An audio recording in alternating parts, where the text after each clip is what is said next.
Good evening everyone.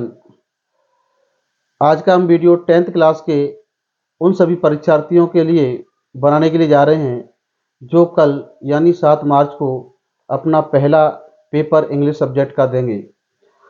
तो सबसे पहले मैं उन सभी विद्यार्थियों को परीक्षा की ढेर सारी शुभकामनाएं देता हूं और मैं उनके लिए कुछ विशेष निर्देश देना चाहता हूं। आप सभी परीक्षार्थियों को परीक्षा सेंटर पर पहले दिन लगभग 40 से 50 मिनट पहले पहुंचना होगा। परीक्षा शुरू होने से पहले 40 से 50 मिनट पहले आप पहुंच जाओगे तो एक तो आप समय की कोई आपके पास में कोई हड़बड़ी नहीं होगी, और दूसरी बात, वहां पर पहुंचने के बाद आप जब परीक्षा हॉल में एंट्री करेंगे तो परीक्षा हॉल में आपको अपने कॉन्फिडेंस को लूज मत होने देना। पेपर के लिए आपने जो टेंशन पार रखी है कि वो बड़ा कठिन पेपर आएगा, ऐसा कोई बात नहीं है।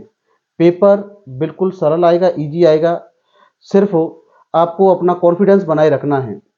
पेपर को अच्छी तरह से आपको पढ़ना है। किसी भी प्रश्न का आप जवाब दें, जवाब देने से पहले सबसे पहले आप उसको प्रश्न को अच्छी तरह से समझें और पढ़ें अच्छी तरह से। हड़बड़ी में कोई जवाब नहीं देना है। और मान लीजिए आपको एक या दो क्वेश्चन का शुरुआत में आंसर नहीं आ रहा है तो एकदम उतावले मत हो जाना, पर कॉन्फिडेंस को लूज मत होने देना। जैसे ही आपका कॉन्फिडेंस लूज हो जाएगा तो मान लीजिए आपका पेपर बहुत फिर खराब हो जाएगा। कितने भी आपके दो तीन जो भी प्रश्न आपके नहीं आ रहे हैं शुरुआत में, तो उनको आप छोड़ दीजिए। आप सबसे पहले उन प्रश्नों को हल कीजिए जो आप पर अच्छी तरह से आ रहे हैं, जिनके आंसर आप अच्छी तरह से दे सकते हैं। और रही दूसरी बात पैसेज की, पैसेज को आपको पहले हल करना है। परीक्षा में आपको लास्ट में पैसेज को हल नहीं करना है। पैसेज को आप बड़े आराम से समझते समझते पढ़ते जाइए। एक ही बार में आप उस सभी पैसेज में दिए हुए क्वेश्चंस के आप आंसर दे सकते हो। यदि आपने सरसरी तौर पर पैसेज को पढ़ा तो उसके आंसर देने में आपको गड़बड़ी हो सकती है। पैसेज को आप पहले हल कीजिए और थोड़ा सा आराम से पढ़ पढ़ करके उसके आंसर दीजिए। तो शुरुआत में 1 और 2 नंबर के जो क्वेश्चन होंगे वो अनसीन पैसेज होंगे। एक तीसरा पैसेज आएगा, वो सीन पैसेज आएगा। आपकी जो फर्स्ट फ्लाइट है उसमें से पूछा जाएगा, जिसमें आपको 2 पैसेज दिए गए होंगे। 2 में से एक पैसेज का आपको हल करना है, उसके आंसर देने हैं। उसमें कुछ ऑब्जेक्टिव टाइप क्वेश्चंस होते हैं और वो पैसेज आप पहले ये देख लेना। आप फर्स्ट वाले या सेकंड वाले अथवा में होते हैं, उसमें से जो भी आपको 6 प्रश्न नंबर का होगा वो, तो जो भी प्रश्न आपको पूरी तरह से आ रहे हैं उसी पैसेज को आप हल कर दें। इसके बाद में रही बात कंपोजिशन की।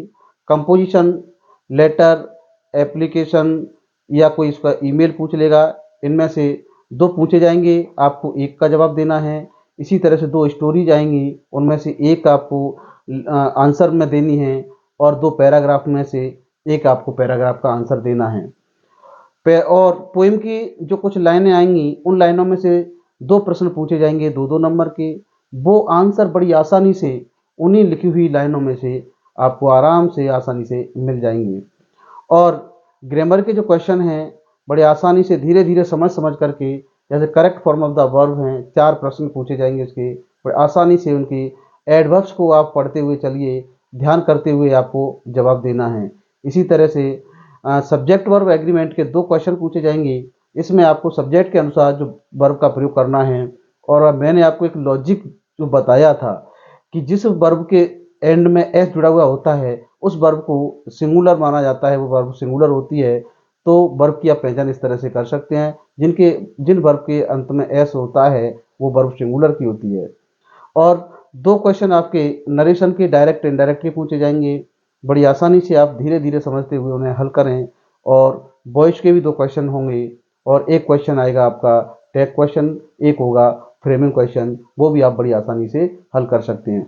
अब इसके बाद में आ जाते हैं आपकी जो फर्स्ट फ्लाइट के जो क्वेश्चंस हैं और जो सेकंड जो आपकी जो बुक है फुटप्रिंट्स विदाउट फीट, उसके जो क्वेश्चंस हैं उनको भी आप आराम से धीरे धीरे समझते समझते हुए उनके जवाब देते चलें।